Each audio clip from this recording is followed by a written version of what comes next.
Eto na ba yung sinasabing sintomas ng isang tao kapag nagkakaedad na? Ang aga hong gumising. Gusto ko pa sana matulog kanina. Pero wala na ho. Pabali-baliktad na.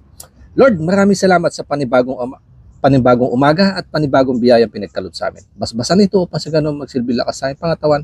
Amen. Kape ho. Kaya tumawid na agad ako kanina dito sa likod para makapaghanda nga po nitong aking almusal. Buridibod na muhang bulaklak at saka talbos po ng kalabasa. Sausawan, ginamos. Ito po, from Visayas. At nagprito ako ng tamban para may pang side dish naman. Crispy ko na ho yan kasi medyo matinik. Nakalimutan ko nga lang. Yung kutsara ko, maliit yung nadala ko pang kape. Di bali.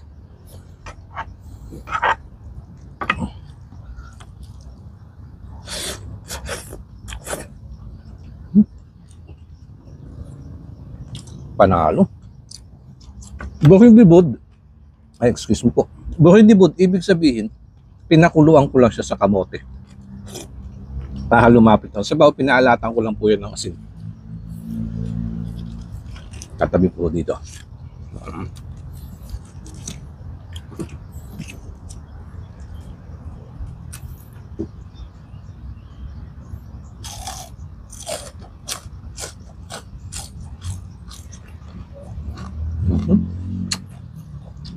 Kaya yung pati tinik.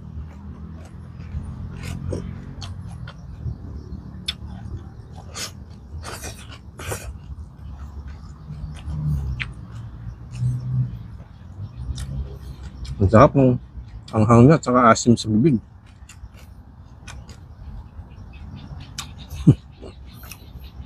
Kaya ngayon ho, naintindihan ko na yung mga magulang ko, lola.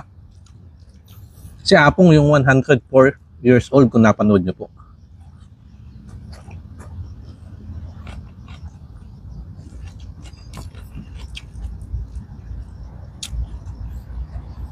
Sa bahay ho namin, hindi pa tumitilahok ang manok, gising na yun.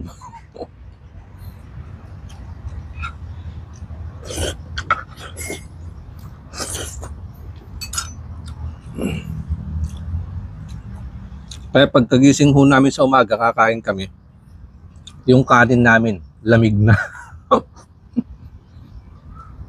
Dahil ang aga hong bumaon, yung tatay ko, nanay ko, ganun din.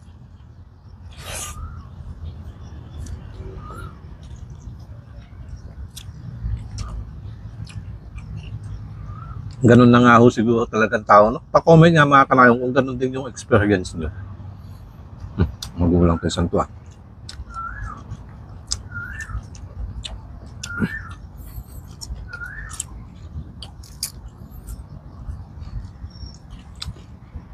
Buti na lang ho, may ganitong lugar dito sa amin. Hindi pag nagising na ako, tawid na agad dito, may libangan, masarap dito magkape-kape.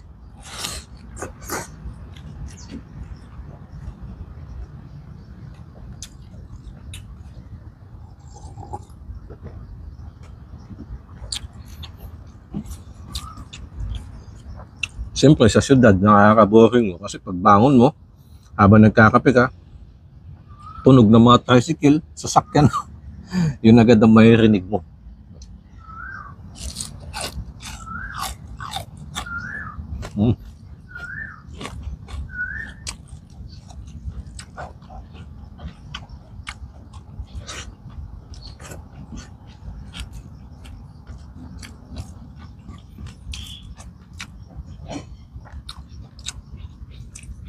Mga simpleng bagay na sa sariwain at balikan, yung mga gawain noon, natin noon. Mga pagkain. Kaya yun po yung aking tema, pagkain bukid, saka buhay bukid.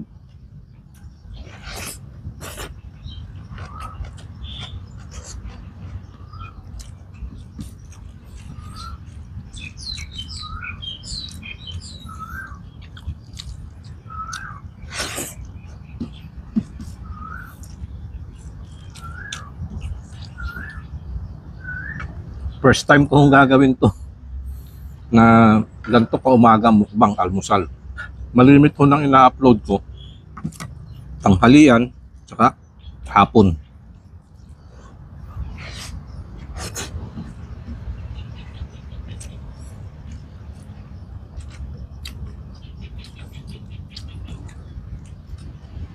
Ngayon, first time almusal.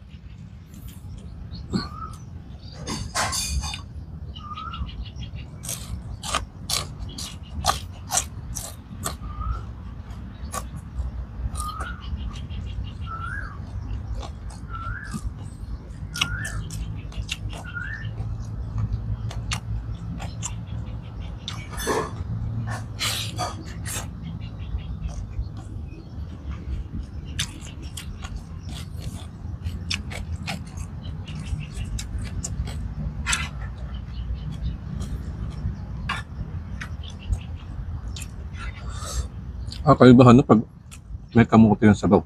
Tamis-tamis.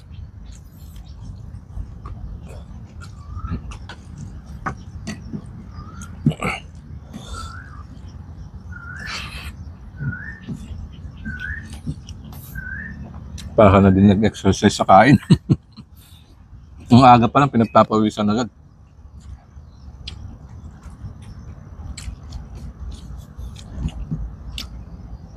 Bakit gawa nga din nung siguro ng 9 to 10 kami natutulog ng gabi. Kaya maaga din ang gising.